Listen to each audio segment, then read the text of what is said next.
Bangla mega সিরিয়ালের জগতে একটানা বেঙ্গল টপার হয়ে একের পর এক রেকর্ড তৈরি করেছে Zee Bangla superhit mega serial Jagaddhatri. প্রযোজক স্নেহাশিস চক্রবর্তীর ব্লুজ প্রোডাকশন হাউসের এই মেগা ধারাবাহিকভাবে বেঙ্গল টপার হয়ে রীতিমতো তাক লাগিয়ে দিয়েছিল বাংলার দর্শকদের। জগদ্ধাত্রী সেটে চলল জমিয়ে সেলিব্রেশন, অথচ এখন জি বাংলার এই ফার্স্ট গার্ল জগদ্ধাত্রীর টিআরপি ঠেকেছে তলানিতে। এক ঝাঁক নতুন সিরিয়ালের ভিড়ে অনেকদিন আগেই শীর্ষস্থান হারিয়েছে জগদ্ধাত্রী। চলতি সপ্তাহে টিআরপির তালিকায় প্রথম 5-এও জায়গা হয়নি এই জ্যাজ চ্যানেলের। প্রতিপক্ষ চ্যানেল স্টার জলসার কথার কাছে আগেই স্লট হারিয়েছিল এই ধারাবাহিক। তবে একথাও ঠিক, টিআরপির তালিকায় নম্বর কমলেও দর্শক মহলে কিন্তু পর্দার জ্যাজ ও স্বয়ম্ভু জুটির ক্রেজ কমেনি এক ফোঁটাও।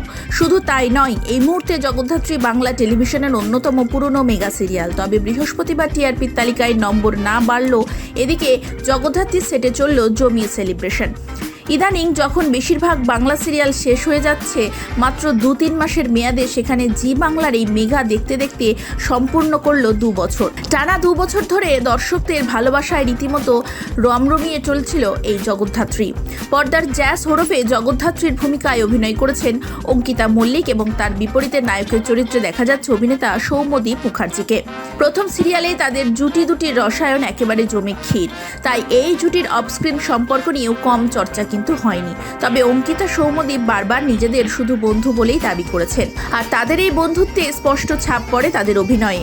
এদিন ছিল জগদ্ধাত্রী সিরিয়ালের 2 বছরের জন্মদিন, তাই সেই উপলক্ষে সিরিয়ালের সেটে সমস্ত কলাকুশলীরা মিলে কেক কেটে সেলিব্রেট করেছেন জন্মদিন।